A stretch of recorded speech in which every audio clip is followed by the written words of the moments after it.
ज्योतिष में ना कुछ ग्रह योग बिल्कुल एक पहेली की तरह होते हैं, सुलझाना मुश्किल। आज हम एक ऐसी ही बहुत ही दिलचस्प पहेली को सुलझाने वाले हैं। सोचिए, ग्रहों का राजा सूर्य जब मेष लगन वालों के लिए संघर्ष और दुश्मनों के घर यानी छठे भाव में बैठ जाए तो क्या होगा? क्या ये सिर्फ मुश्किलों की कहानी है या फिर इसमें छिपी है एक अनसोची जीत की कहानी? चलिए मिलकर पता लगाते हैं। और यही यही वो सवाल है जो आज हमारे इस पूरे विश्लेषण की जड़ है। क्या वाकई ऐसा हो सकता है कि जो घर शत्रु, रोग और कर्ज का है, वहां बैठा सूर्य किसी को विजेता बना दे? अब इस सवाल का जवाब ढूंढने के लिए ना हमें पहले कुछ बेसिक प्रिंसिपल्स, कुछ बुनियादी सिद्धांतों को समझना ही होगा। तो चलिए सबसे पहले बात करते हैं ज्योतिष के कुछ मूल सिद्धांतों की।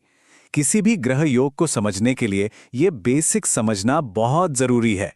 देखिए, यहां पर ना एक सीधा सीधा टकराव है। एक तरफ है पंचम भाव यानी बुद्धि, क्रिएटिविटी, लीडरशिप का सिंहासन, और दूसरी तरफ है छठा भाव, दुश्मनों, संघर्षों और रोज की जद्दोजहद का मैदान। अब हो क्या रहा है? पंचम भाव का राजा उठकर छठे भाव में यानी युद्ध के मैदान में जा रहा है। ये तो कुछ वैसा ही हुआ जैसे कोई राजा अपना आलीशान महल छोड़कर रोजमर्रा की लड़ाई लड़ने के लिए निकल पड़े। तो सबसे पहले अपने मेन प्लेयर को समझते हैं, सूर्य को। मेष लग्न के लिए सूर्य पंचम भाव का मालिक होता है, जिसे हम कहते हैं पंचमेश। इसे ऐसे समझिए कि ये किसी के अंदर का राजा है जो नेचुरल अथॉरिटी, तेज दिमाग और क्रिएटिविटी का सोर्स है। और सोचिए, ये राजा जा कहाँ रहा है? छठे भाव में। ज्योतिष में इसे सबसे मुश्किल रणभूमि में से एक माना जाता है। ये दुश्मनों का घर है, कर्ज का, बीमारियों का और रोज की भागदौड़ और संघर्ष का। अब सूर्य की जो शाही चमक दमक वाली नेचर है, उसके लिए ये माहौल बिल्कुल उल्टा, एकदम मुश्किल है। तो सवाल उठता है कि जब ये दो बिल्कुल अलग एनर्जी आपस में टकराती हैं तो होता क्या है?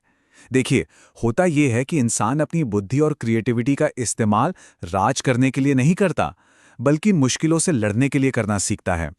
उसका लीडरशिप सर्विस के जरिए, सेवा के जरिए निखरता है। और हाँ, दुश्मनों को हराने की एक जबरदस्त, एक असाधारण क्षमता पैदा हो जाती है। असल में यहां विपत्ति ही सबसे बड़ी टीचर बन जाती है। लेकिन रुकिए, कहानी अभी खत्म नहीं हुई। असल में असली राज तो नक्षत्रों में छिपा है, क्योंकि कन्या राशि में सूर्य 3 अलग अलग नक्षत्रों में हो सकता है, और हर नक्षत्र इस पूरी कहानी को एक बिल्कुल नया, एक दिलचस्प मोड़ देता है। चलिए एक एक करके इन्हें समझते हैं। सबसे पहले बात करते हैं उत्तरा फाल्गुनी नक्षत्र की, और ये बहुत खास है। क्यों? क्योंकि इसके स्वामी खुद सूर्य ही हैं। मतलब सूर्य अपने ही नक्षत्र में है। यहाँ की एनर्जी एक ऐसे लीडर की है, एक ऐसे एडमिनिस्ट्रेटर की, जो बिल्कुल न्यायप्रिय है, नियमों से चलता है और जिसका मकसद सिर्फ व्यवस्था बनाए रखना है। अब जब सूर्य अपने ही नक्षत्र में होता है तो अच्छा क्या होता है?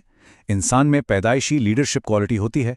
सरकारी नौकरी, एडमिनिस्ट्रेशन जैसी जगहों पर कामयाबी की बहुत मजबूत संभावना बनती है।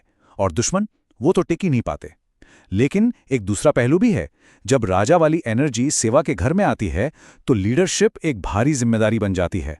इससे लगातार एक प्रेशर, एक थकान महसूस होती है। और हाँ, अक्सर पिता के साथ भी विचारों का मतभेद देखने को मिलता है। तो इस एनर्जी को बैलेंस करने के लिए क्या किया जा सकता है?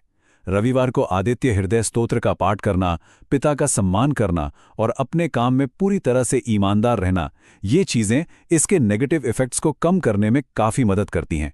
अच्छा, अब मान लीजिए कि सूर्य उत्तरा फाल्गुनी से थोड़ा आगे बढ़कर हस्त नक्षत्र में है, तो कहानी कैसे बदलती है? देखिए, हस्त नक्षत्र के स्वामी है चंद्रमा। यहाँ की एनर्जी एक मास्टर टेक्नीशियन या एक बहुत कुशल कारीगर जैसी है, जो अपने हाथों से बड़ी बारीकी से चीजों को बनाने और ठीक करने में माहिर हो। यहाँ चंद्रमा का असर सूर्य की स्थिरता में एक आर्टिस्टिक टच डाल देता है। ऐसे लोग हाथ से जुड़े कामों में, जैसे सर्जरी, इंजीनियरिंग या किसी भी टेक्निकल फील्ड में कमाल करते हैं। और ये अपने दुश्मनों को ताकत से नहीं, बल्कि दिमागी चालों से, स्ट्रैटेजी से हराते हैं। लेकिन चंद्रमा के असर से मन में एक बेचैनी, एक चंचलता भी रहती है। ओवरथिंकिंग की आदत भी होती है, और इसी वजह से कई बार पेट या नर्वस सिस्टम से जुड़ी परेशानियां भी हो सकती हैं। तो इसके लिए क्या उपाय हैं? सोमवार को चंद्रमा से जुड़े उपाय करना, रोजाना मेडिटेशन और प्राणायाम करना और सूर्य को जल देना, ये सब मन को शांत करने और सेहत को बेहतर बनाने में बहुत मदद करता है। और अब आते हैं आखिरी और सबसे ज्यादा विस्फोटक संभावना पर, चित्र नक्षत्र। इसके स्वामी हैं मंगल, यानी ग्रहों के सेनापति। यहाँ की एनर्जी एक निडर, आक्रामक योद्धा जैसी है, जो जंग के मैदान में उतरने से एक पल भी नहीं हिचकिचाता। बस एक पल के लिए सोचिए, राजा यानी सूर्य और सेनापति यानी मंगल दोनों एक साथ दुश्मन के घर में छठे भाव में खड़े हैं। ये कॉम्बिनेशन एक महायोद्धा बनाता है। ऐसे लोग पुलिस, सेना या सर्जरी जैसे हाई रिस्क वाले फील्ड्स में चमकते हैं, और कोर्ट कचहरी के मामलों में इनको हराना लगभग नामुमकिन होता है। लेकिन इस आग जैसी एनर्जी का एक नेगेटिव साइड भी है, बहुत ज्यादा गुस्सा और लड़ाई झगड़ों में पड़ने की आदत, जिससे चोट लगने या ऑपरेशन तक की नौबत आ सकती है। इस तेज एनर्जी को सही दिशा देना बहुत जरूरी है।